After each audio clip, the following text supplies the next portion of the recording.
Shavua tov umazal tov Eliyahu anavi zachor letov vivasser lanu besorot tovot yeshuot venecha mot.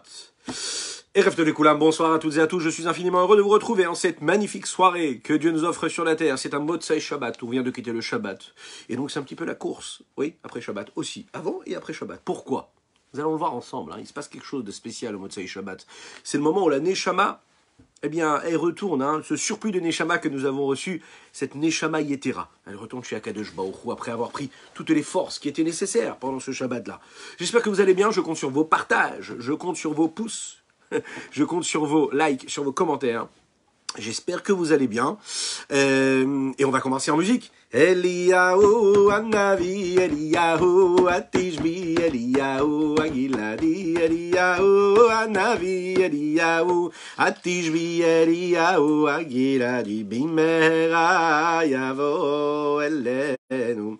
Bimera Yavo Elenu, Bimera Yavo Elenu, im Mashiach ben David, im Mashiach ben David, im Mashiach ben David, Mashiach ben David, im Mashiach ben David, im Mashiach ben David, Mashiach ben David. Im Mashiach ben David, im Mashiach ben David, Mashiach ben David, im Mashiach ben David, im Mashiach ben David, Mashiach ben David, Eliyahu Anavi, Eliyahu Atishbi, Eliyahu Agiladi, Eliyahu, Eliyahu. Eliyahu Anavi, Bimera Yavo Elenu, im Mashiach, im Mashiach, im Mashiach ben David Archaman, Uishlachanu, et Eliyahu Anavi Archaman, Uishlachanu, et Eliyahu Anavi Zachor Latov. Vivasser lanu lanu, vivasser lanu lanu, vivasser lanu besorot tovot, yeshuot venechamot. Erev tov lekoulam, Shavua tov, umazal tov, Eliyahu Anavi, zachor latov, vivasser lanu besorot tovot, yeshuot venechamot. J'espère que vous allez bien. Vous avez passé un bon Shabbat. On va développer ensemble notre Tania du jour. Mais juste avant cela, nous allons parler un petit peu. Les Chaim. Nous allons parler un petit peu, eh bien, de ce qu'on est en train de faire, là, vous savez. Alors, si vous êtes à la maison, n'hésitez pas à faire un petit les Chaim. C'est tellement important. Les Chaim, parce que vous savez, ce soir, c'est quoi? C'est Motsei Shabbat. Et puis, nous venons, là, de vivre, eh bien, 2 jours de Rosh Chodesh. Rosh Chodesh Shadar, et Mishen Nichnas Adar, Marbim, Besimcha, oui, dites-le à la maison. Alors n'hésitez pas à vous lever, danser, chanter, parce que c'est important. C'est Motsei Shabbat, et nous l'avons dit ensemble, hein, pendant le mois de Hadar, il faut se réjouir chaque jour, chaque seconde, chaque minute, encore et encore et encore. Alors, une belle réussite pour Chana ben Mesaouda et Shlomo ben Solika, les Chaim, pour tous ceux qui en ont besoin, les Chaim. Nous étudions pour la Refoua Shenema de Tinok ben Avraham, ainsi que Rivka bat Sarah. Ça, c'est ça. Et puis, Leilou Nishmat, le Rav David. Shmuel ben Avraham Zawi. Nous étudions également Leilou Nishmat, Sima bat Esther Golda. Ainsi que pour la Refoua Shelma de tous ceux qui en ont besoin, rapide, totale et complète. Voilà, n'hésitez pas à dire Amen, vu Amen. Écrivez-le dans vos commentaires, c'est important. Il est dit comme ça dans le Shulchan Aruch, ainsi que dans la Gemara Shabbat, ainsi que dans le Sidour du Harizal, le Rabbi Yitzhak Luria. Leolam yisader adam shulchano bemotzei Shabbat, bechol mine Sidour aneugim etzlo, be'arichat hashulchan liseuda gemura, kedei lelavot et Shabbat b'tziato derech kavod kemo beknisato. On le sait, il y a 3 grandes séoudotes, 3 belles séoudotes, 3 repas que nous devons faire le Shabbat pour célébrer le jour du Shabbat. Chaque jour de notre semaine, ça doit être une préparation pour ce jour de Shabbat. Les 3 séoudotes de Shabbat font allusion aux 3 fois où on avait développé ensemble, vous savez, la manne que nous avons reçue quand nous étions dans le désert. Et donc, on l'a reçue 3 fois, hein, c'est-à-dire qu'il y avait 3 parts pour le jour du Shabbat. Et elle est où la troisième? La troisième, c'est la Séouda de Melavé Malka. Séouda de Melavé Malka, ça veut dire qu'il faut raccompagner la reine de Shabbat. Il faut raccompagner Akadosh Baruch Hu. Donc, c'est la raison pour laquelle le Shulchan Aruch, la Gemara ou le Harizal nous disent comme ça, que Motzei Shabbat, quand le Shabbat il sort, il faut préparer une belle table. Alors on sait, c'est fatigant. Qui est-ce qui a la force? On a rangé la maison après le Shabbat, on a fait la vaisselle comme il fallait, on s'est occupé de chaque chose, et puis il faut recommencer. Ah ben, sachez que cette mitzvah-là, elle est tellement grande, elle est tellement forte, tellement puissante, qu'il est dit comme ça dans les textes, et les Mekoubalim le disent également, que c'est très très important. Au moins mettre une belle nappe, avoir une belle table, s'asseoir un petit peu, quelques minutes, marquer le coup. Hein, si on peut faire moti, c'est le top, c'est le must. Si on ne peut pas faire moti, au moins prendre un petit gâteau, un petit thé, quelque chose, pour marquer ce coup-là. Pourquoi? Parce que de la même manière qu'on accueille le Shabbat quand il arrive, eh bien, il faut le raccompagner également quand il s'en va. Ben oui. C'est la raison pour laquelle il est même dit qu'il est important d'ajouter, d'allumer beaucoup de bougies pendant Motzei Shabbat, d'en rajouter encore et encore, de chanter des zmirotes après la Havdalah. C'est même important, vous savez quoi? De manger de la viande pendant ce repas-là. Vous imaginez un petit peu après tout le Shabbat, c'est ce qui est écrit, au moins un petit morceau. Il est dit comme ça, hein, que quand on mange des chamines, vous savez ce que c'est chamines? Chamines, ça veut dire c'est un plat chaud. Ça peut être la dafina, ça peut être un couscous, ça peut être une keila, ça peut être un chulent en fonction des communautés. Le jour du Shabbat, c'est marqué comme ça hein, dans les textes, eh bien ça apporte de la réfoua, de la guérison. Vous voulez de la guérison? Faites une belle séouda de Melavé Malka. Également, vous savez une chose, quand on fait motzi, il est dit comme ça dans les textes, Motzei Shabbat, ça apporte aussi de la guérison à toutes et tous. C'est important de faire motzi donc pendant cette séouda de Melavé Malka. Donc n'hésitez pas à prendre et à saisir toutes ces brachot qui nous sont offertes. Rabbi Abaou, c'est raconté comme ça dans la Gemara, Rabbi Abaou, lui, il faisait la shechita, un petit veau, juste après Shabbat, pour le consommer après Shabbat, pour cette belle séouda. Vous imaginez un petit peu ce qui se passait à ce moment-là. Il mangeait à ce moment-là, pas grand-chose, il mangeait un petit peu, mais il mangeait, il faisait kavod à ce moment-là. Et il ne se suffisait pas de ce qui restait de Shabbat. Il fallait qu'il marque le coup. Donc, il allait faire les shrita à un beau veau et il posait ça à table. Vous imaginez un petit peu? Un jour, quand son fils, il s'appelait Avimi, écoutez bien ça. Avimi, il a grandi, il a dit à son père, mais qu'est-ce qui t'arrive? C'est pas dommage de gaspiller un veau entier pour la séouda de la fin du Shabbat? Vous imaginez, à l'époque, on ne pouvait pas garder la nourriture. Donc il dit quoi? Tu gaspilles un veau entier pour ça? Alors, c'est ce qu'il lui a répondu son père. Son père, il lui a dit, la mitzvah qu'il y a à ce moment-là, elle est tellement grande, elle est tellement forte, elle est tellement puissante, que c'est là pour apporter du bonheur, apporter de la guérison, apporter beaucoup de spiritualité, beaucoup de sainteté. Et donc c'est un mérite qui est inestimable. Alors je ne sais pas si on a tous la possibilité de faire des grillades comme ça après Shabbat, surtout avec ce temps-là. Mais en tout cas, ce qui est sûr, c'est bien de marquer le coup comme il faut. C'est important, et il faut le faire. Voilà. Alors, comment est-ce qu'on peut se préparer à ça? Et pourquoi est-ce que spécialement il faut faire cette belle séouda et raccompagner le Shabbat? La réponse, elle est simple. Melavé Malka. C'est la raison pour laquelle on a l'habitude d'appeler ça la séoudat Melavé Malka. La séouda de Melavé Malka, on raccompagne ces reines-là. On raccompagne le Shabbat. Vous savez, quand vous avez un bel invité qui est arrivé à la maison, vous l'accueillez. Vous sortez donc pour l'accueillir. Et ensuite, vous le raccompagnez. C'est une marque d'honneur, de respect. Mais le Shabbat, c'est pareil. Il est venu, il est près de nous. Il est venu chez nous, il est rentré. Il a eu cette délicatesse-là. Il nous a fait cet honneur-là de venir. Eh bien, on le raccompagne comme il se doit. Le rabbi de Lubavitch nous explique cela de manière très très belle. Et il rajoute une raison à ça. Il dit que la 4e séouda, celle qui s'appelle Séoudat Melavé Malka, qui vient après celle de vendredi, celle de Shabbat midi, ainsi que celle de la Séouda Shlishit, donc la 4e Séouda, cette Séouda-là, elle vient nous rappeler la manne que l'on mangeait également pendant Motzei Shabbat. Si on comptabilise un petit peu, pendant tous les jours de la semaine, à l'époque de la manne, quand les bénis Israël sont sortis d'Égypte, ils consommaient tous les jours, le pain, le soir et le matin. Le jour de Shabbat, ils ont donc mangé une Séouda pendant la journée, et également la Séouda Shlishit, la 3e Séouda. Qu'est-ce qui s'est passé la nuit? Alors on ne peut pas dire qu'ils ont jeûné depuis la Séouda Shlishit jusqu'au lendemain matin. Vous imaginez, c'est pas facile. C'est pas comme nous à notre époque où on a la possibilité d'aller grignoter. Eux, ils n'avaient rien, ils avaient juste la manne. Donc qu'est-ce qu'ils ont fait? Comment est-ce qu'ils s'en sont sortis? Alors en fait, on explique que justement, cette manne-là, elle les a accompagnés jusqu'après le Shabbat. Juste après, elle était là, elle les accompagnait, et ils ont pu consommer de cette manne-là. Vous imaginez, ça veut dire que quand le Shabbat il sort, on a vraiment une bénédiction à ce moment-là qui s'installe, et on a la possibilité eh bien, de profiter de cette gdoucha qu'il y avait à ce moment-là. C'est un miracle, la manne. Et ça s'exprime même le Motzei Shabbat, à la sortie du Shabbat. C'est un miracle qui était là pour montrer au Béni Israël qu'ils avaient la possibilité, qu'ils devaient toujours avoir la foi en Akadosh Baruch Hu, peu importe tout ce qui se passait. Vous savez, c'est la confiance, la vraie foi. C'est pas uniquement de se dire qu'Akadosh Baruch Hu nous donnera ce qu'il faudra pour le jour du Shabbat, c'est avoir la confiance pour ce qui nous donnera tout ce qu'il faudra même après Shabbat. C'est la vraie émouna, la vraie confiance, la vraie foi qu'on a en Dieu.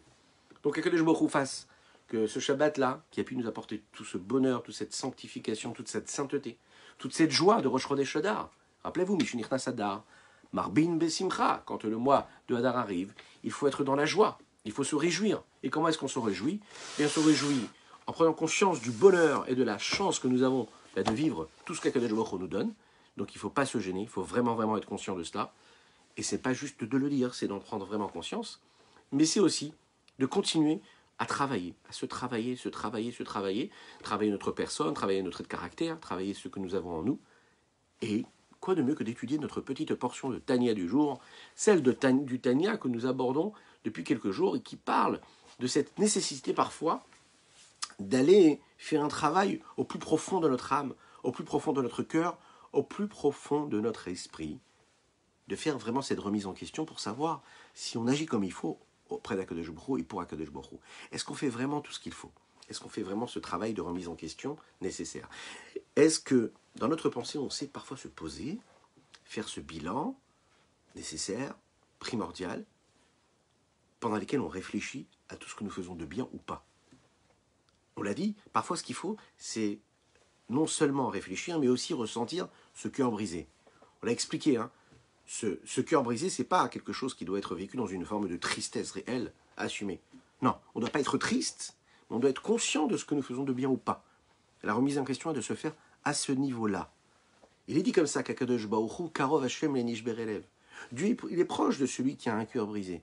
Mais pas un cœur brisé par ce qui se passe dans la vie, un cœur brisé parce qu'il va chercher dans les parois de son cœur ce qui est mauvais ou ce qui est bon, ce qui n'est pas assez bon. Qu'est-ce que je peux faire pour travailler et bonifier, polir mes traits de caractère? Vous savez, c'est à tous les niveaux, à tous les instants de la vie, on peut se rendre compte qu'on peut faire encore et encore, on peut ajouter encore et encore quelque chose. Ça se joue vraiment à des petits détails, mais on peut se rendre compte qu'à chaque fois qu'on fait un petit pas, eh bien, on a encore beaucoup de boulot, on a encore beaucoup de travaux à faire. Vous savez, dans une des plus grandes guerres qu'il y a eu entre la Russie et l'Allemagne, il dit comme ça qu'en fait, comment est-ce qu'ils ont réussi, les Russes, à repousser à chaque fois les Allemands? C'est qu'en fait, ils envoyaient... C'est terrible, hein, c'est très touchant, c'est très dur d'entendre ça, mais la seule façon qui leur a permis de gagner du territoire, c'est quand ils n'ont pas eu peur, millimètre par millimètre, d'avancer. Et pour pouvoir avancer millimètre par millimètre, ils étaient obligés d'envoyer comme ça des jeunes soldats se faire tuer. Maintenant, qu'est-ce qui se passait à ce moment-là? Qu'est-ce qui leur a permis de gagner cette guerre-là? C'est parce qu'ils n'ont pas eu peur, à chaque fois, millimètre par millimètre, d'envoyer de jeunes soldats pour aller donner leur vie pour leur patrie. Nous, à notre époque, dans notre vie à nous, la seule chose qu'on doit faire, c'est nous donner. Nous donner quoi? Ça veut dire sacrifier quelque part notre matérialité, notre grossièreté, notre colère, notre fierté, enfin tout ce qu'il y a de négatif en nous. Et il faut le sacrifier. Comment est-ce qu'on peut le sacrifier? Eh bien, en faisant des sacrifices. Et c'est quoi ce sacrifier-là? Ça veut dire ne pas avoir peur parfois de se faire mal. Et il ne faut pas s'imaginer qu'on arrivera à changer notre trait de caractère, à réellement installer de l'harmonie dans notre couple, à réellement trouver les bons mots, les bonnes expressions, les bons choix dans l'éducation que nous avons avec nos enfants, si ce n'est en faisant vraiment beaucoup d'efforts. Vous savez, il n'y a pas, on parle de l'éducation même dans le couple, il n'y peut pas y avoir, ça doit nous faire mal, c'est ça qu'il faut comprendre ici. C'est-à-dire que si tu veux vraiment évoluer, tu veux vraiment atteindre un niveau qui est supérieur, il faut que tu comprennes qu'il va falloir que tu te fasses un petit peu mal. C'est pas autour de toi que ça va changer. C'est pas ton environnement qui va changer. C'est pas ton milieu social. C'est pas ton travail. C'est pas les collègues. Ça n'est pas ta famille. Ça n'est même pas ta femme ni tes enfants qui vont changer, qui vont s'adapter à toi. C'est toi qui dois changer. C'est toujours toi. Tu dois comprendre que c'est toi qui fais. Le Tanya, il est là pour nous apprendre cela. Que cet effort, c'est toi qui dois le fournir. Et ça doit te faire mal parfois. Il faut comprendre que ça doit nous faire mal. Mais il vaut mieux que qu'on se fasse mal soi-même et qu'on ait les forces de trouver des énergies qui nous permettent après de gérer les situations comme elles se représentent dans tous les niveaux, dans tous les cercles, familial, social, dans l'éducation, dans le couple, etc., que d'avoir à être confronté à des situations où après on est là juste pour rattraper ou pour faire avec, parce qu'on n'a pas le choix. Le Tanya, il est pour nous dire, prends, comme on dit, le taureau par les cornes. Et c'est vraiment le cas de le dire, le taureau, parce qu'on a un petit peu cette âme animale là, qui est un peu trop forte, qui devient ce taureau, qui dirige notre vie, qui fonce, sans réfléchir trop, en laissant notre cœur décider à notre place, en laissant comme ça, en n'ayant pas assez de maîtrise de ce que nous sommes nous. Le Tanya vient te dire, prends cette maîtrise-là. C'est quand on a l'habitude de dire il n'y a pas de mauvais élèves, il n'y a que des mauvais professeurs. Ouais. Il n'y a pas de mauvais enfants, il n'y a que des mauvais parents. Mais ce n'est pas juste une expression. Qu'est-ce que ça veut dire? Ça veut dire que si j'ai une question à vous poser, si vous êtes capable d'y répondre, ce serait génial. Parce qu'en même temps, vous allez commenter. Mais en même temps, je vous invite aussi à partager. Partager cette publication. Mais aussi, mettez des pouces. Likez, likez, likez. C'est important, c'est important. C'est votre mission et puis c'est votre réussite. Voilà. S'il y a une personne qui entend un mot et que ça peut lui changer la vie, on a tout gagné. Donc n'hésitez pas. Oui, les chaim. Je dis les chaim aussi. Les chaim. J'ai une question à vous poser et essayez de répondre à cette question-là. D'après vous, est-ce que c'est les élèves qui ont le devoir de s'adapter à leur professeur ou est-ce que c'est le professeur qui a le devoir de s'adapter à chaque élève? Imaginez un professeur qui a 20 élèves dans sa classe. Pas un, pas deux, 20, 30 parfois. Alors il y a peut-être des professeurs ici dans la salle avec nous. Il y a peut-être des professeurs, il y a peut-être des parents, sûrement qu'il y a des parents ou des grands-parents ou des futurs parents. Est-ce qu'on doit s'adapter à nos enfants ou bien c'est nos enfants qui doivent s'adapter à leurs parents? Est-ce que c'est les enfants qui doivent s'adapter à leurs parents? Est-ce que, puisque mon père il est comme il est, et puisque ma mère elle est comme elle est, eh bien, je dois m'adapter à ce qu'eux ils veulent, ou bien c'est à eux de s'adapter à chaque enfant de la famille? Et on le sait, chaque enfant est différent. Pas tous les enfants se ressemblent. Chacun il a son trait de caractère, chacun il a ses réflexes, chacun il a ses attitudes, chacun il a sa façon de répondre face à des situations. Les élèves, c'est pareil. Vous avez peut-être 30 élèves, mais chaque élève est différent. Donc, Baruch Hashem, il y a des bonnes réponses qui arrivent. Vous êtes d'accord? C'est le professeur qui doit s'adapter à chaque élève. Qu'on le veuille ou non, ça paraît super compliqué. Imaginez un professeur, ce qu'il doit faire, c'est-à-dire quand il arrive le matin, il a 30 élèves, et sur les 30, il y en a au moins 20 qui sont différents l'un de l'autre. Okay? Il a toujours un petit noyau là, un petit noyau qui est au-dessus, qui se comporte comme il faut, voilà, qui ne fait pas de vagues. Et puis vous avez la majorité, ou des fois la moitié, en tout cas souvent une bonne partie, qui elle ne fait pas partie de ce petit noyau-là, et qui elle a du mal à s'adapter à ce que le professeur veut être. Alors, il suffit de voir ce que la Torah nous dit. La Torah nous dit que l'enfant ne doit pas s'adapter à son professeur. L'enfant doit respecter son professeur. L'enfant doit respecter toutes les règles de son professeur. Mais c'est au professeur de s'adapter à chaque enfant. Dans la Torah, c'est comme ça.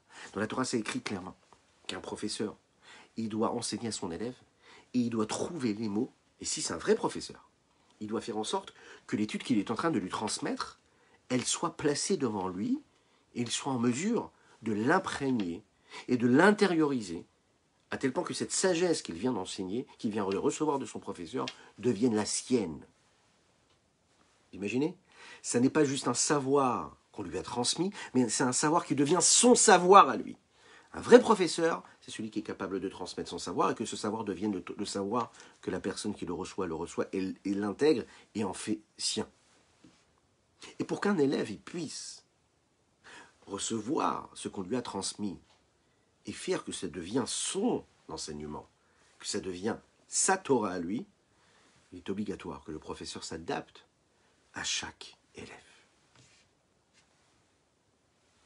Alors vous avez un professeur qui aura la capacité de donner un enseignement qui soit global, qui soit tellement bien présenté, qui va permettre en fait à n'importe quelle personne de l'écouter, de saisir ce message qu'il est en train d'entendre.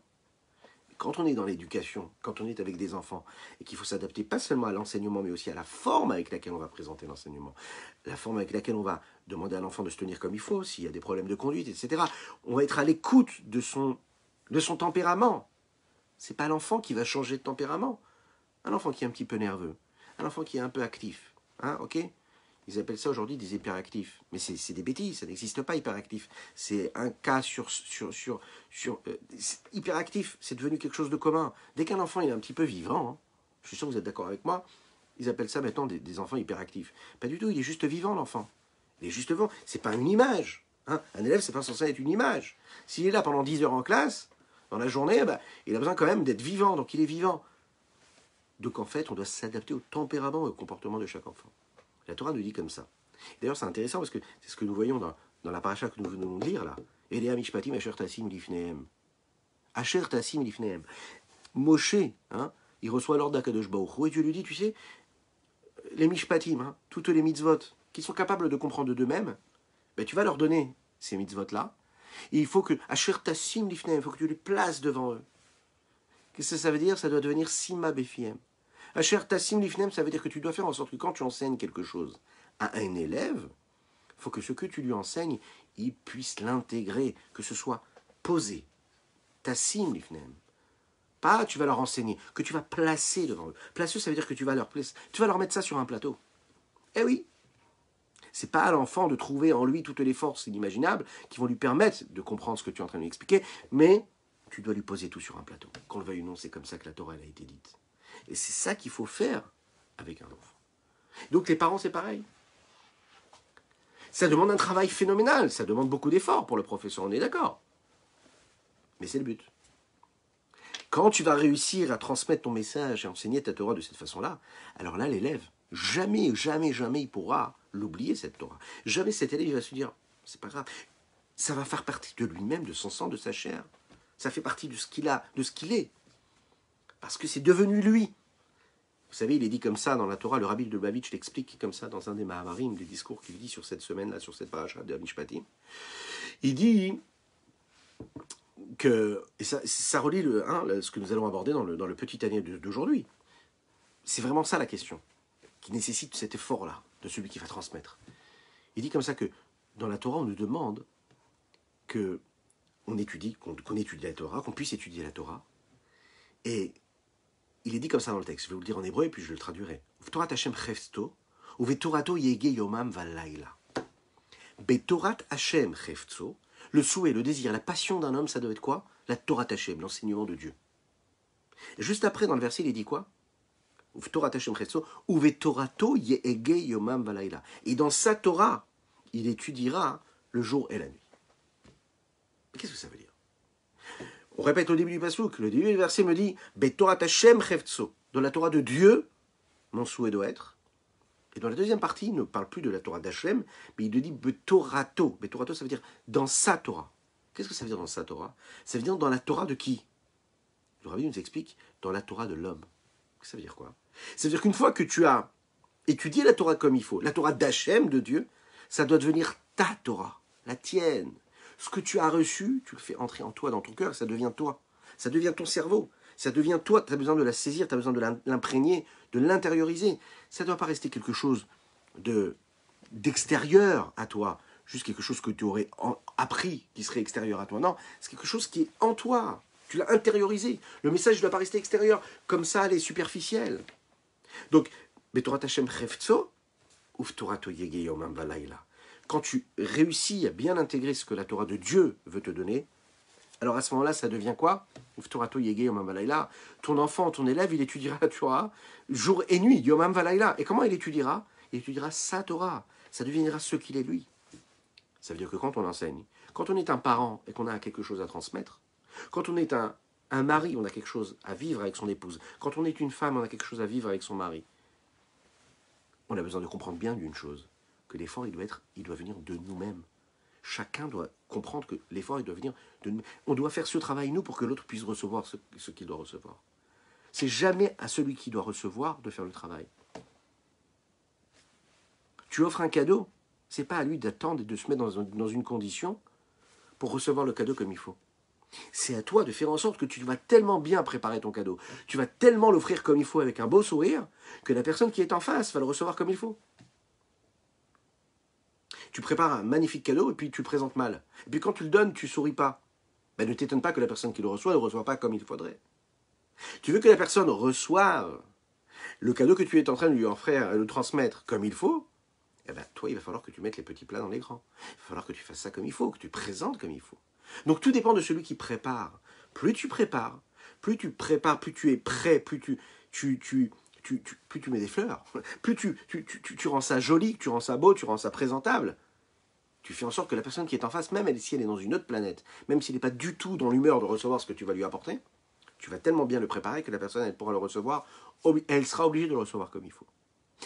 Et nous avons ce devoir-là dans tout, dans l'enseignement, dans ce que nous donnons à nos enfants, et encore une fois, comme nous disons, dans le partage du couple, et que ce soit aussi un professeur avec un élève. Ce ne sera jamais un élève de se transformer, de se changer pour le prof.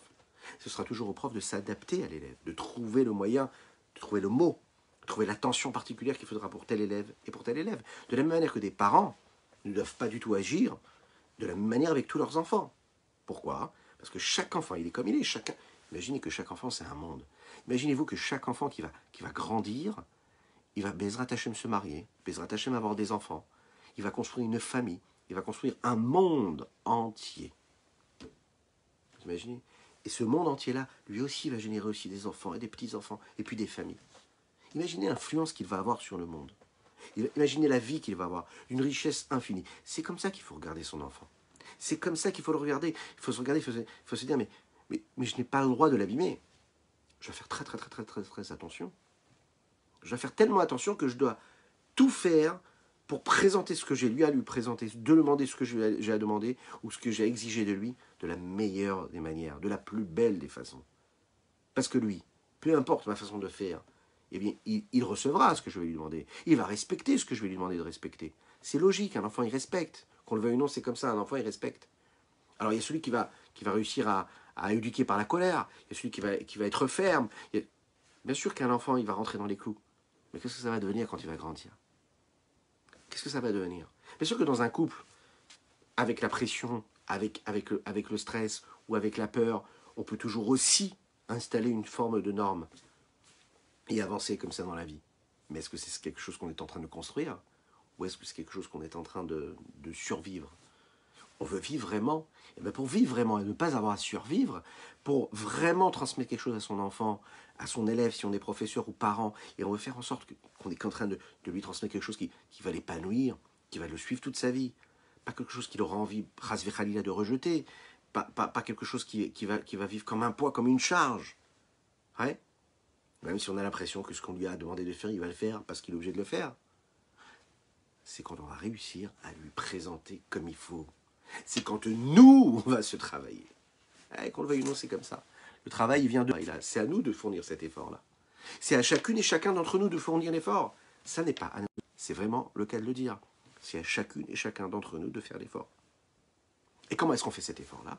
Quand on apprend à travailler ses traits de caractère, travailler son corps, travailler comme un sportif son âme, et travailler son cerveau, travailler sa patience, travailler ses réactions. Ouais, vous savez qu'un sportif, pourquoi il s'entraîne? Il s'entraîne parce qu'il a envie d'atteindre ses objectifs. Mais comment il s'entraîne pour atteindre ses objectifs?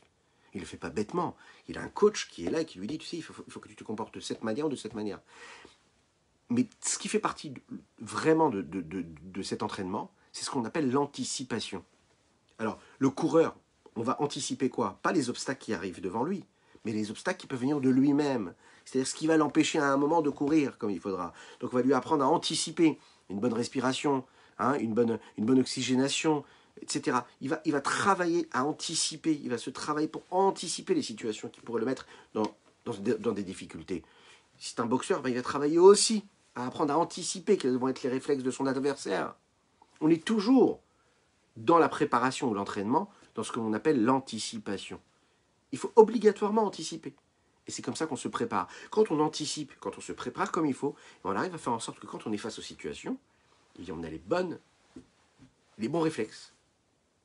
Quand on est dans l'éducation, quand on est dans le couple, si on a anticipé et qu'on sait très bien que quand on dit tel ou tel mot, eh ben on va se mettre dans telle ou telle situation, eh bien on ne le dit plus tel ou tel moment. Maintenant c'est très dur, parce que les mêmes moments, les mêmes moments appellent les mêmes réactions, hein, et les mêmes mots appellent les mêmes réponses.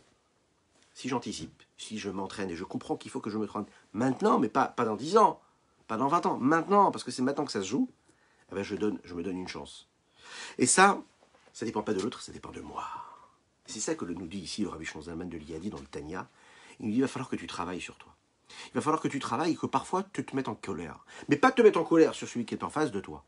Tu vas te mettre en colère sur toi-même. Mais pourquoi te mettre en colère? Te mettre en colère parce que tu dois te dire, mais c'est pas possible, je tombe dans le panneau à chaque fois. Il faut savoir s'énerver. Il faut se mettre comme ça et se fermer les yeux et dire, mais c'est pas possible. À chaque fois, je tombe dans le panneau. Et à chaque fois, je me laisse avoir par mon Yetzer Hara. Je me laisse avoir par mon mauvais penchant qui est là et qui m'empêche d'avancer, qui me fait tomber à chaque fois dans la même bêtise, qui me fait tomber toujours dans mes travers. Ce mauvais penchant, cette âme animale qui est trop animale en moi et qui prend le pouvoir, qui ne me laisse pas réagir comme un homme, comme quelqu'un de réfléchi, d'élaboré, d'évolué. C'est à moi. Hein, je dois m'en vouloir à moi-même. Attention, on l'a dit, hein, c'est pas à n'importe quel moment de la journée. Mais quand je suis dans le moment du bilan, eh ben, je le fais sereinement, mais en même temps avec force. Et je dois me dire, mais je dois l'énerver quelque part. Je dois m'énerver, je dois énerver mon Yetzer Tov sur mon Yetzer Hara. Ça veut dire quoi, énerver son Yetzer Tov sur son Yetzer Hara? Ça veut dire le ramener un petit peu à la réalité. Prendre conscience que c'est lui qui me met dans cette situation-là. Quand je réfléchis à toutes les pensées, quand j'analyse mes pensées, quand j'analyse mes paroles, quand j'analyse mes actions, et que je me rends compte qu'en réalité, elles ne suivent pas du tout les objectifs que je me suis fixés. Elles ne suivent pas du tout les visions de vie que je me suis fixées. Et que je me rends compte qu'il y a un souci, qu'il y a un moment où ça part sur le côté, ça dévie de l'objectif. Et je dois me dire, mais qu'est-ce que je peux faire pour changer ça? Qu'est-ce qu'il faut que je fasse? Et je me rends compte, mais c'est encore une fois la même chose qui s'est passée. Alors là, je dois me mettre en colère sur mon âme animale. Ce qui nous pose problème, c'est ce qu'on appelle la sitra hara, l'autre côté. L'autre côté, c'est tout ce qui n'est pas de la sainteté, tout ce qui n'est pas de la kedusha, tout ce qui n'est pas la volonté de Dieu, tout ce qui est l'inverse. Alors, en même temps, je me permets de répondre à une question qu'on m'a posée dans un message. On m'a dit, mais monsieur le rabbin, voilà, est-ce que vous adressez uniquement aux juifs quand vous parlez ou est-ce que vous parlez aussi aux non-juifs? Alors que les choses elles soient claires. Nous étudions ici un texte de Torah qui concerne, bien sûr, principalement le peuple juif. Il faut bien savoir ici une chose, c'est que les non-juifs qui écoutent ces messages-là, il faut savoir qu'on est là aussi pour bien comprendre une chose, c'est que l'humanité tout entière, peu importe les peuples, sont là pour reconnaître qu'il y a un seul Dieu unique.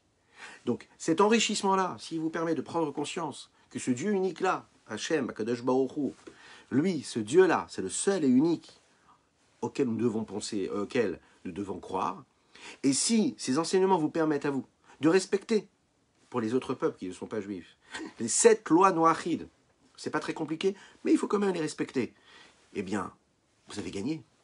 Chacun a gagné. Ça veut dire que si on apprend à être quelqu'un de meilleur, à être un être humain meilleur, à se comporter de manière plus belle, plus sereine, plus harmonieuse, à apporter plus de paix dans son entourage et dans l'humanité tout entière, on a tout gagné. Parce que ça, c'est la volonté de Dieu. Et Mashiach, Tzidkenu Mashiach, qui doit arriver d'un moment à l'autre, hein, c'est ce qu'il attend. C'est ce qu'il attend. Ça, c'était pour répondre à la petite question. Donc, en fait, quand on travaille, quand on comprend qu'il n'y a pas dans notre vie à ce moment-là, c'est pas qu'on n'a pas compris que la sainteté était importante, mais c'est que l'autre côté, ce qui n'est pas de la sainteté, a un peu trop de pouvoir en nous. À chaque fois que je fais en sorte que mon corps devienne un réceptacle et un outil qui est là pour recevoir des énergies, recevoir de la sainteté, ça veut dire que je suis devenu cette base-là qui est censée recevoir cela. Donc je me suis préparé pour recevoir de la Kedusha, de la sainteté, eh bien je vais recevoir de la Kedusha et de la sainteté. À chaque fois que mes pensées sont positives et sont saines, j'ai réussi. À chaque fois que j'ai réussi à faire en sorte que, vous savez, comme ce char-là, qui porte ce magnifique prince, ce magnifique roi, qui est poussé, qui est amené par de magnifiques chevaux, ok, les plus beaux du pays. Plus les chevaux seront beaux, plus le char sera bien préparé, et plus le char pourra accepter, recevoir et être celui qui est assez noble et assez honorable, avec autant de valeur qu'il faut, pour recevoir le prince qui va s'y installer. On a en nous des pensées. Je dois décider, moi, est-ce que je laisse ces pensées-là s'installer en moi sans maîtrise, ou est-ce que je décide de les maîtriser? Est-ce que je décide de faire en sorte que tous mes outils, tout ce qui se passe dans mon corps et dans mon âme, dans mon esprit, dans mon cœur, est-ce que je décide que ça doit être un lieu de résidence pour Dieu, pour la sainteté, pour la shrina, pour le dévoilement d'Akadosh Baruch Hu sur terre, ou est-ce que je décide que ça doit aller là où ça va, que je dois les laisser aller à droite et à gauche, comme ça se présente, et que de temps en temps, je me rapproche de la sainteté, et de temps en temps, non. Le rabbi Shneur Zalman de Liadi nous dit ici dans le Tanya, il faut que tu comprennes une chose. Quand tu fais en sorte que tes pensées, dans ta tête, elles sont là, sanctifiées, saines, saintes, alors à ce moment-là, tu deviens à ce moment-là, à ce moment précis, un lieu de résidence pour les plus grands espaces, les plus grands royaumes de la sainteté qu'il y a dans les mondes supérieurs. Tu leur permets de s'intégrer, de se poser, de s'installer en toi. C'est à toi de décider. Tu comprends que tes pensées, à ce moment-là, quand tu les as sanctifiées, elles sont plus générées par toi, petit comme tu es dans tes limites, mais elles sont générées, elles sont influencées, elles sont nourries par quoi? Par ce qu'on appelle les Echalot, ces grands royaumes-là, ces grands espaces de la sainteté à ce moment-là. Quand par exemple, mes pensées, elles sont là pour éprouver de l'amour pour Dieu, vraiment de l'amour pour Dieu, alors à ce moment-là, je reçois l'influence de ce qui s'appelle Echal Ahava, c'est ce royaume-là de l'amour, d'Akadosh Baruch Hu, qui est au-dessus. Quand par exemple, j'ai des pensées qui concernent la crainte de Dieu, alors à ce moment-là, je reçois une influence qui provient de l'espace de la crainte d'Akadosh Baruch Hu qui est au-dessus. Ça veut dire, si je fais l'effort, moi, de faire quelque chose en plus, et de me travailler, et de ne pas subir, mais d'être proactif, ben à ce moment-là, j'arrive à générer des choses qui sont très très belles, très très fortes, qui me dépassent même, qui dépassent mes limites. Là où il y avait des limites, il n'y a plus de limites. Là, ça va être vraiment tel que Dieu les donne, tel que Dieu nous les voit, c'est-à-dire avec la force de Dieu, c'est-à-dire l'infini de Dieu. Et pas mes outils à moi, mais ce que Dieu est. Puisque moi, j'ai fait en sorte de faire en sorte que mes outils à moi, mes capacités de réception de cette vitalité, de cette influence divine, de ce rayonnement de Dieu, soient là en capacité de recevoir cet infini-là. C'est à moi de choisir, en fait. Qu'est-ce que je préfère? Rester dans les limites ou aller toucher l'infini? Vren les faire. Et disons, regardons dans les mots, qu'est-ce qu'il dit ici, le Admorazaken.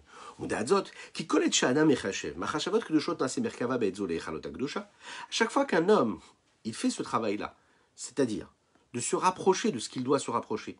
Comment? À chaque fois en faisant ce qu'il doit se rapprocher, c'est-à-dire en intensifiant la sanctification de ses pensées, en intensifiant tout ce qu'il doit faire, ça veut dire, juste je retrouve la ligne, c'est parfait. C'est parfait. En sanctifiant ce que je dois sanctifier, eh ben, je me suis mis dans les meilleures dispositions. Regardons ce qu'il nous dit ici. Vine. Kol ma sheyarich beinyanim elu machashaveto vegam biyuno basfarim, liot libo nishbar bekirbo, venivze benav nimas, kakatu vetachlit amius ulemaes chayav mamash, are bazé memes umevazé asitracha, ou mashpila leafar, ou morida migdulata vegasud rucha vegav uta. Quand l'homme réussit à faire ça, c'est ce qu'il réussit à faire. Il réussit à faire en sorte qu'il comprend que quand il réussit à sanctifier ses pensées et que son cœur parfois ne suit pas, il va parler à son cœur et lui dit, il va falloir que tu te brises pour pouvoir recevoir et ressentir ce que tu dois ressentir. Et il le repousse, et il s'en dégoûte. Et il veut le repousser complètement. Parce qu'il prend conscience de sa situation spirituelle, il se dit, mais c'est pas possible, je suis à côté de ce que je devrais être. À ce moment-là, quand lui ressent ce dégoût-là, ce rejet-là pour l'autre côté, eh bien, elle aussi, cet autre côté-là, toutes ces forces du mal, ces forces de l'impureté, elles aussi, elles reçoivent ce message-là. Et quand elles reçoivent notre dégoût, eh bien, elles sont aussi influencées par ça. Donc, elles sont rabaissées à terre. Elles sont rabaissées comme la poussière de la terre. On les fait descendre de leur grandeur, de leur grossièreté, de leur suprême présence. Parce qu'elles sont là, bien sûr qu'elles sont fortes. Parce qu'on leur a donné la possibilité d'être là, d'exister. Elles sont là, elles sont fortes, et elles s'élèvent, et elles veulent même dépasser la sainteté qu'il y a dans l'âme divine. Elles veulent écarter la sainteté et l'âme divine, ces forces du mal, ces forces de l'impureté. Elles veulent obscurcir la lumière qu'il y a dans cette âme divine.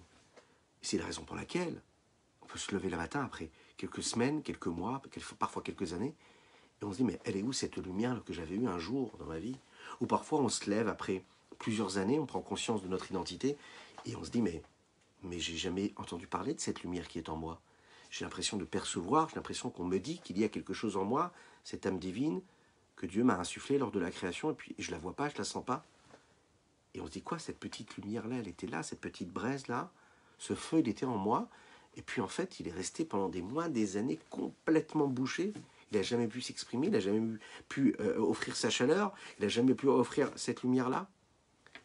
Ça, quelque part, ça nous amène à une sensation et un sentiment de cœur brisé. Ce cœur brisé-là qui vient par l'intermédiaire de ces bilans qu'on va faire sur là où on est, et c'est où on devrait, et l'endroit où on devrait être. Et le Nourazaken ici, il devient véhément là. Regardez ce qu'il dit ici. Il dit Vegam yarim alia bekol ra'ash verogez le'ashpila.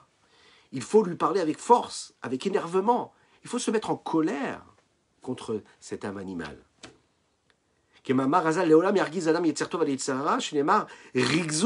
Etc. Il dit comme ça le texte. Il faut toujours s'énerver. C'est quoi s'énerver? Ça veut dire titiller un petit peu le Yetzer Tov et lui dire hey, est-ce que tu as vu ce que le Yetzer Hara il te fait faire? Le bon penchant, on doit le réveiller, on doit lui dire mais dis-moi, tu vois où est-ce qu'il t'emmène le mauvais penchant? On doit le réveiller comme ça. À tel point que lui aussi se réveille et se rebelle. Et il dit chez les Marixoud, Aïnou dirgoz al nefesh abamit, chez Yisro Arabe, Kol Raj, Verogez, Verachashavato. Il doit s'énerver contre son âme animale, avec force, avec une voix véhémente, avec force, cri. Ça peut être aussi dans la pensée. Verogez, Verachashavato. Le Marlo, il doit lui dire à son Yetzera, Atara, tu es mauvais, Veracha, ou Meshukatz, ou Metouav, ou Menouval, Vechoulé. C'est intéressant de voir comment le Nourazaken ici nous dit qu'il faut vraiment appeler le mal par son nom. Il faut prendre conscience que cette âme animale, elle est mauvaise, c'est une impie, elle est mauvaise, elle est dégoûtante, elle est repoussante, il faut la repousser, il faut l'appeler par son nom. Il ne faut pas la laisser s'installer comme ça et venir avec une belle cravate et se présenter à nous comme ça. Non, pas du tout. Enfin, je ne parle pas de ma cravate, hein. Je parle de sa cravate, elle. Non mais, vous comprenez, ça veut dire, il faut vraiment appeler les choses par leur nom. C'est-à-dire que quand on n'est pas capable, dans un bilan, de se dire, ça c'est mauvais, ça c'est bon, eh bien, on n'arrivera jamais à avancer. Il faut absolument être capable de mettre les noms sur les problèmes. Oui, c'est-à-dire se dire vraiment, ça c'est le Yetzer Hara. Ça y est, je l'ai vu, je l'ai décelé. J'ai compris que c'est ça qui me faisait le problème, qui me faisait agir comme il ne fallait pas.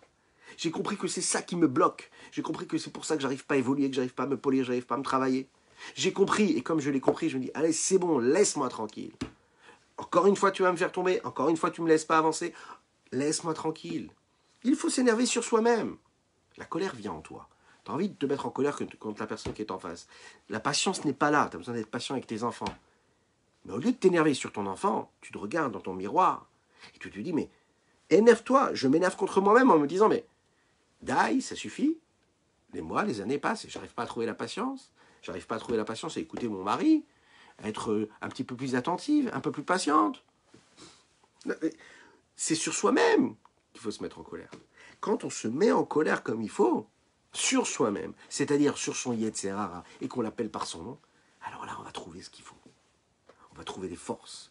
On va trouver vraiment l'énergie et l'oxygène pour aborder les situations comme il faut. Regardez ici ce qu'il faut continuer à dire au Yetzer Hara. Il faut lui parler comme ça et lui dire jusqu'à quand tu vas cacher, tu vas voiler cette lumière d'Akadosh Baruch Hu, de l'infini du Saint béni soit-il, cette lumière-là qui remplit tous les mondes, qui se trouve dans chaque endroit. C'est-à-dire la lumière de l'infini qui se trouve dans tous les mondes. Aya, Ove, Veye, Beshave, Dieu qui était, qui est et qui sera de manière égale, sans changement, aucun. Le même Dieu, l'infini. Bam bemakom, gam bemakom ze she'ani alav, que ce soit à cet endroit et même à cet endroit là où je me trouve, Kimosha Yaor Insov Baruch Hu Levado Kodem Shenivra Olam, c'est le même Dieu qui se trouve, ce Dieu-là qui était là avant que le monde soit créé. Le monde, le Dieu là qui est là, qui est installé, hein, qui est à la place où je suis, qui est autour de moi, qui est en moi. C'est le même Dieu qu'il y avait avant que le monde soit créé. C'est le même là. Comme il a dit, Belishim Shunu sans aucun changement, Kimoshe Katuvani Avaye Loshaniki. Je suis Dieu et je n'ai jamais changé. Il n'y a pas d'altération, il n'y a pas de transformation, il n'y a pas d'élaboration, il n'y a pas d'évolution. Dieu est celui qui était avant la création du monde, il est le même après la création du monde. Pourquoi? Si vous voulez, parce que Dieu, on le sait, Dieu, il est au-delà du temps et de l'espace. Il n'est pas bloqué par le temps. Donc s'il n'y a pas de changement qui vient à cause du temps, donc il n'y a pas de changement qui se fait après la création comme avant la création. Et continuer, toujours là, hein, le Admorazaken là ici nous donne le dialogue que nous devons avoir, l'argumentaire hein, qu'on doit faire à ce Yetzirara, toujours en lui disant les mêmes choses, en le rappelant à la raison. Ve'ata, et toi Yetzirara, Menouval vechoulé, toi qui es repoussant, Machrisha emet anire laenaim, tu remets en question la vérité qui est visible aux yeux de toutes et de tous. Des kula kame kela mamash behemet, que rien n'existe devant Dieu, véritablement. Il n'y a rien qui est considéré devant Dieu. Il n'y a que Dieu. Et puisque tout est par Dieu et en Dieu et est Dieu, comment toi, Yetzirara, tu peux me faire quoi? Tu peux me voiler la face. Comment tu peux assombrir mon âme divine? Comment tu peux assombrir ma vue? Comment tu peux voiler tellement mes capacités et me estomper toutes les énergies que j'ai qui pourraient me permettre de me battre contre moi-même pour être quelqu'un de meilleur? Et lui parler comme ça, lui, etc. Et lui dire, mais pourtant c'est ce Dieu-là qui est là en moi et qui me demande d'être meilleur. Tu peux pas me voiler encore cette face-là, de cette façon-là. Il dit ici, le Morasaken, lui dire au Yetzirah, mais tu vois, c'est des choses que tu peux voir clairement de tes yeux. Quand on parle de cette façon Yetzirah, on va faire quoi? On va la faire chuter, on va la rabaisser, on va la mettre à terre, on va la soumettre complètement. Veiné. Et qu'est-ce qui se passera? Allez, Dézé, grâce à ça, grâce au fait qu'on ait la possibilité, la force de briser ce cœur-là, on permettra en fait à cette âme-là divine de regarder un petit peu comme il faut avec les yeux, des yeux de vérité, mais surtout des yeux éclairés comme il faut. Qu'est-ce qu'ils vont pouvoir voir? Ichud Or Ensof Baruchu, l'unicité même de la lumière de l'infini du Saint béni soit-il, qui lui est unique, après la création comme avant la création. Ça, c'est l'âme divine qui est capable de le voir. Beriyachushit, avec une vue véritable, comme si qu'on le voyait avec nos yeux, hein, clairement. Veloprinat Shmiya Vana Lelvad, et pas seulement de l'entendre et de le comprendre, mais vraiment de le voir. Dans d'autres mots, le sujet même de l'unicité, ça veut dire de dire que la lumière de l'infini du Saint béni soit-il, elle est quoi? Son dévoilement, il est unique, il est dans l'unicité véritable. Ce soit tellement vrai, tellement vécu, tellement cru, tellement compris, tellement saisi, que ce soit aussi franc que quelque chose qui pourrait voir, et qui pourrait mettre un doigt dessus en disant, voilà, je le vois et c'est ça. Je vois le dévoilement de l'infini du Saint béni soit-il, je vois l'infini du Saint béni soit-il se révéler dans ma vie, dans mon être, en moi. Et pas seulement dire quelque chose que j'ai compris, que j'ai saisi, que j'ai entendu. Vous le savez, vous connaissez la différence entre ce qu'on voit, ce qu'on entend. C'est pas pareil. Ce qu'on comprend ou ce qu'on voit avec nos yeux, c'est pas pareil. Ce que l'on voit, ça saisit vraiment la chose. Comme il est expliqué dans un autre endroit, chez Zeu Shoresh Kol Avoda. C'est la base de tous les efforts qu'un homme peut fournir dans sa vie pour servir Dieu comme il se doit. La compréhension, elle influence la volonté. La compréhension, elle permet aussi d'avoir du désir, d'avoir de la passion. C'est ce qui nous permet d'avoir envie de nous rapprocher de Dieu. Par contre, quand on est capable de voir, de percevoir, de saisir avec la vue, vraiment, la présence de Dieu, alors l'influence, elle est phénoménale. C'est une influence qui ne va pas créer une volonté d'avoir envie de nous rapprocher de Dieu, mais ça crée une forme d'abnégation et d'annulation totale face à cette volonté-là. Être complètement soumis au point de dire je fais même si j'ai compris ou même si je n'ai pas compris, que j'ai envie ou que je n'ai pas envie, c'est le summum, c'est le top du top de ce qu'un homme il doit rechercher et avoir. Parce que quand il voit vraiment Dieu, quand il voit l'infini du Saint béni soit-il, c'est pas seulement que ça lui donne l'envie de faire et de se rapprocher de Dieu. Ils se sont complètement annulés devant Dieu, et comme il se sent complètement annulé devant Dieu, alors il va tout faire ce qu'il doit faire, avec envie, avec passion et avec volonté. Mais il le fait parce qu'il s'est senti complètement annulé.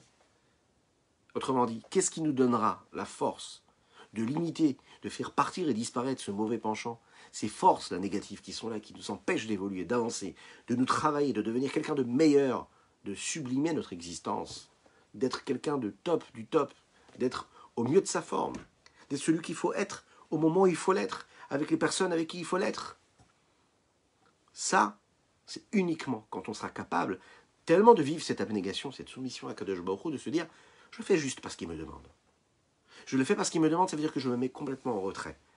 Quand je me mets complètement en retrait, donc je mets en retrait en fait toutes mes appréciations à moi, toute ma façon de voir à moi, toute ma logique, pas logique, j'aime pas, je veux pas. On est au-dessus de ça, on dépasse ces limites-là. Quand on réussit à dépasser ces limites-là, on réussit à faire avec la volonté, à faire avec le cœur, parce que ce même Dieu qui nous demande de le servir comme on sert, comme un serviteur il sert son maître, et bien il nous demande aussi de l'aimer. Il nous demande aussi de retrouver la volonté, et il nous demande aussi d'avoir la passion et l'envie de le servir. Et ça même, d'avoir envie, c'est un tzivouï d'Hachem, c'est un commandement d'Hachem. Et là, de cette façon-là, on pourra détruire les Yetzirah, et c'est ce qu'il nous dit ici, le Nourazaken, ce soir.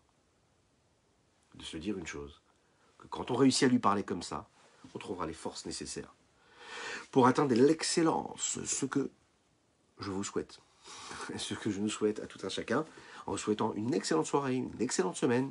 Nous avons donc conclu notre Tania du jour, ce qu'on continuera Bezrat Hashem demain à 7h, 7h demain, notre Tania du jour. Je vous souhaite plein de bonheur, une super semaine, Shavua Tov Mevorach, Eliyahu Hanavi Zachor Letov, que des brachot, des grands mazal tov, que des bonnes nouvelles, tout ce que vous désirez. Je vous rappelle que nous avons étudié les Nishmat Sima Bat Esther et Golda, les Nishmat le Rav David Shmuel Ben Avraham Zawi. Nous avons étudié les Nishmat Menachem Shimon Jeribi. Et nous avons, je n'ai plus devant moi le nom exact, enfin de la maman ou du papa, et nous avons étudié, pour la Refoua Shelema de Tinok Ben Avraham, nous avons aussi étudié les Refoua Shelema de sa maman, à ce petit bébé, pour lesquels ce serait génial d'avoir une bonne pensée et faire un Tehillim pour sa Refoua Shelema, Bezrat Hashem Bekarov Mamash, la maman qui s'appelle Rivka Bat Sarah. Et on termine, Bezrat Hashem aussi, avec une bonne demande de Refoua Shelema. Je compte sur vous, mesdames et messieurs, je compte vraiment sur vous. Excusez-moi, voilà un petit instant pour vous dire le nom. C'est important, pour le Yohan Mordechai Ben Malka Atali. Yohan Ben Mordechai Ben Malka Atali, belle Refoua Shelema. Et le nom complet de tout à l'heure, c'était les Nishmat Menachem Mendel Mordechai Shimon Ben Asher. Voilà, que Dieu vous bénisse. On se quitte en musique. Mais cela va de soi. Oui. Eliyahu Hanavi, Eliyahu Atishbi, Eliyahu Agiladi, Mishe, Mishe, Mishe, Mishe, Mishe, Mishe, Mishe, Mishe, Mishe, Nichnas Adar. Mishe, Mishe, Mishe, Mishe, Mishe, Mishe, Mishe, Mishe, Mishe, Nichnas Adar. Ay, ay, ay, Mishe, Nichnas Adar, Marbim, Besimcha. Mishe, Nichnas Adar, Marbim, Besimcha. Mishe, Mishe, Mishe, Nichnas Adar. Marbim, marbim, marbim besimcha. Mishe, Mishe, Mishe nichnas Adar. Marbim, marbim, marbim besimcha. Mishe, Mishe nichnas Adar. Marbim, marbim, marbim besimcha. Hey, Mishe, Mishe nichnas Adar. Marbim, marbim, marbim besimcha. Shavua Tov u'merevoir. Que des brachot pour toutes et tous.